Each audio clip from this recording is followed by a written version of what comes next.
100 से ज्यादा स्कूलों में बम की खबर मिली। बम की धमकी के बाद स्कूलों को खाली करा लिया गया। दूसरी ओर बम स्क्वाड और पुलिस की टीम जांच में जुट गई। साइबर सेल यूनिट भी जांच में जुटी है। सर्वर से ईमेल की जानकारी जुटाई जा रही है। बच्चों से जुड़े इस मामले में अब सियासत की भी एंट्री हो चुकी है, क्योंकि जरूरी है तो सियासत। आम आदमी पार्टी के नेता सौरभ भारद्वाज ने बीजेपी पर निशाना साधा है। उन्होंने बीजेपी नेता तजिंदर बग्गा के पोस्ट पर सवाल किया है। सौरभ भारद्वाज का आरोप है कि बीजेपी नेता ने कल ही बम के 2 पोस्ट किए थे और आज ही बम की सूचना मिलने लगी है। ये तो बहुत बड़ा इत्तेफाक है। पहले सुनवाते हैं सौरभ भारद्वाज को, फिर बताते हैं आपको पूरा मामला। देखिए, इत्तेफाक की बात है। भारतीय जनता पार्टी के प्रवक्ता अपने ट्वीट में एक रात पहले कहते हैं कि अब इस तरीके की घटनाएं देश में या इस तरीके की मैसेजिंग देश में आने वाली है, अपनी सीट के नीचे देखिए बम हो सकता है। और अगले ही दिन इस तरीके की हॉक्स कॉल्स आ रही हैं। इसका एक ही लिटमस टेस्ट है।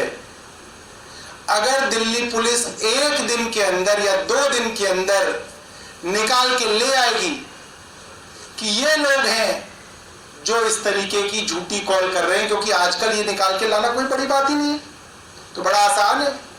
कॉल ट्रेस हो सकती हैं, ईमेल ट्रेस हो सकती हैं, तो ठीक है। और अगर नहीं ला पाती, असक्षम रहती है दिल्ली पुलिस, तो समझ में आता है कि इसके पीछे जो है कौन लोग हैं, तो लोगों को अपने आप ही समझ में आ जाए। अब बताते हैं आपको यह पूरा मामला क्या है। दरअसल तजिंदर बग्गा ने मंगलवार को एक्स पर पोस्ट किया था, क्योंकि चल रहा है चुनाव का मौसम और जरूरी है इस वक्त सियासत करना। लावारिस वस्तु को न छुए, उसमें बम हो सकता है, ऐसा लिखा था तजिंदर बग्गा के पोस्ट में। उन्होंने लिखा था, ऐसे विज्ञापन टीवी पर दोबारा देखने के लिए कांग्रेस को वोट करें। यानी आपको देखना है बम की सूचना, तो आप कांग्रेस को वोट करें और फिर आपको बम दिखलाई देगा। ये तजिंदर बग्गा के पोस्ट में लिखा था। इस पर आप नेता ने कहा, इत्तेफाक की बात है कि बीजेपी के प्रवक्ता अपने पोस्ट में कहते हैं इस तरीके की मैसेजिंग आने वाली है कि अपनी सीट के नीचे देखिए बम हो सकता है, और अगले दिन इस तरीके की कॉल आ रही है। अगर दिल्ली पुलिस 1-2 दिन में ही ऐसे लोगों को ले आती है तो ठीक है, और अगर ऐसा ना हुआ तो समझ सकते हैं इसके पीछे कौन लगे हैं। यानी सीधे सीधे उनका बिना नाम लिए बीजेपी पर ही निशाना है। उनका कहना है कि एक बड़ा इत्तेफाक है। यानी साफ देखा जाए तो सौरभ भारद्वाज का कहना है कि बम की खबर में बीजेपी की साजिश है।